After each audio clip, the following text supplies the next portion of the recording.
अस्सलाम वालेकुम एवरीवन। आज हम आपको एक ज़बरदस्त सी, आसान सी, बहुत ही मज़ेदार सी रेसिपी सिखा रहे हैं जो कि है पर्शियन कबाब की, जो कि हमने घर बैठे हर मुल्क का खाना ट्राई करना है। और ये ज़बरदस्त से बहुत ही मज़ेदार कबाब हैं। तो बहुत सिंपल सी हमें चीज़ें चाहिए इसके लिए। सबसे पहले तो हमें चाहिए बीफ। ये देखिए इस तरह के क्यूब्स में कट है, बोनलेस हमें चाहिए। ये हाफ़ के जी मैंने लिया। उसके बाद 4-5 हरी मिर्चें चाहिए। ये मेरे पास बड़े साइज़ की थी, ये तीखी नहीं होती। अगर आप लोगों के पास छोटी हो तो आप लोग अपने हिसाब से ले लें।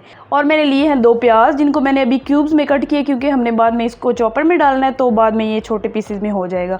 उसके बाद जी हमें चाहिए 1 टीस्पून अदरक का पेस्ट, 1 टीस्पून लहसुन का पेस्ट, 1 अंडा हमें चाहिए। और मसाले भी हमें बड़े सिंपल से चाहिए। देखें जी, 1 टीस्पून हमें चाहिए नमक, अकॉर्डिंग टू योर टेस्ट लें आप। और 1 टीस्पून हमें चाहिए धनिया पाउडर, 2 टीस्पून लाल मिर्च का पाउडर, 1 टीस्पून फ्रेश कुटी हुई काली मिर्च हमने लेनी है, फ्रेश लेनी है, इससे जायका बहुत अच्छा आएगा। उसके बाद हमें चाहिए 3 ब्रेड के स्लाइसिस। तो चले बनाना स्टार्ट करते हैं। तो सबसे पहले चॉपर में डाल देंगे प्याज और हरी मिर्चें, और इनको पहले अच्छी तरह से चॉपराइज़ कर लेंगे क्योंकि ये बाद में बड़े पीसेस रह जाते हैं। तो पहले इनको कर लेते हैं, उसके बाद हम लोग बाकी चीज़ें करेंगे, बाद में चीज़ें ऐड करते जाएंगे। साथ ये जिंजर गार्लिक पेस्ट भी ऐड कर देते हैं ताकि ये भी अच्छा सा हो जाए। और साथ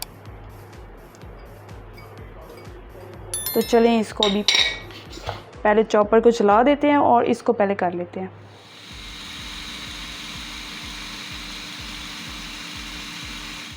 देखें जी, ये चीज़ें अच्छे से हो चुकी हैं। अब हमने सारा जो बीफ है ना वो इसमें ऐड कर देना है।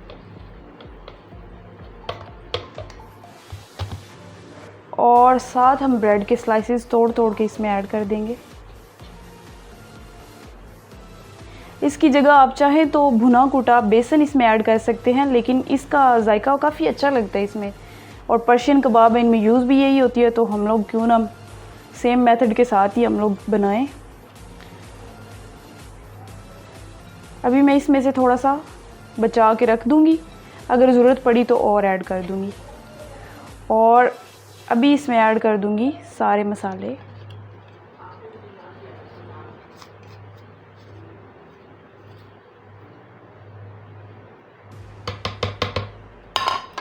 और साथ ही ऐड कर देंगे अंडा। अगर बड़े साइज़ का हो तो आप लोगों ने पूरा नहीं डालना, पहले हाफ़ डालिएगा।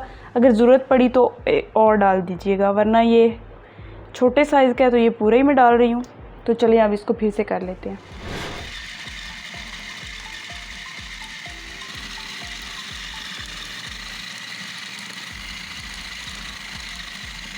अच्छा जनाब, देखिए कबाब बना के मैंने रख लिया है। अब इनको थोड़ी देर रेस्ट देंगे, फ्रीज़र में रख देंगे, और उसके बाद इसका अगला स्टेप देख लेते हैं। तब तक वेट करें। अच्छा जनाब, देखिए अब हम लोगों ने कबाब फ्राई करने हैं, शैलो फ्राई, जितना हमें ऑयल चाहिए। नॉन स्टिक पैन होगा तो बेहतर रहेगा, दूसरा पैन होगा तो ये चिपक जाएंगे। तो इसलिए आपने कोशिश करनी है कि नॉन स्टिक हो, जिस तरह का भी हो। तो अब इसमें कबाब डाल देते हैं, ज़्यादा रश नहीं करेंगे। और इनको 3-3 मिनट हमने दोनों साइड्स पे देने हैं, इससे ज़्यादा टाइम नहीं देना। आप लोगों का अगर ये कॉन्सेप्ट है कि ये बीफ है तो इसे ज़्यादा टाइम देना पड़ेगा, तो ये गलत है। क्योंकि बीफ जो है इसको भी ज़्यादा टाइम अगर देंगे तो इसका जूसीपन जो होगा वो ख़त्म हो जाएगा और आप लोगों के गले में अटक जाएगा। ज़्यादा पानी भी पीना पड़ेगा और मज़ा भी नहीं आएगा खाने का। तो पूरी रेसिपी को अच्छी तरह से फॉलो करें, जिस तरह से सुन रहे हैं आप लोग।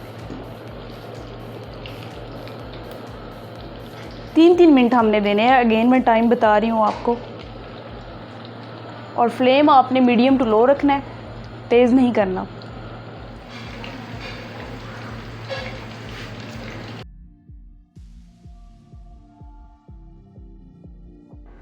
देखिए जी, हमारे पर्शियन कबाब तैयार हो चुके हैं। और इनको मैंने किस तरह से सर्व किया ये आपको ज़रूर मुतासिर करेगा। अच्छा, साथ मैंने कुछ ये ग्रिल की है सब्ज़ियाँ जो कि बहुत मज़ेदार लगती हैं। इनके साथ आप लोगों ने ऐसे ही सर्व करना है। तो मैं मिलती हूँ आपसे नेक्स्ट वीडियो में। आपने जल्दी जल्दी से चैनल सब्सक्राइब कर लेना है और वीडियोज़ को लाइक और शेयर ज़रूर कर देना है। तो चलें जी, मिलती हूँ नेक्स्ट वीडियो में। तब तक के लिए अल्लाह हाफिज़।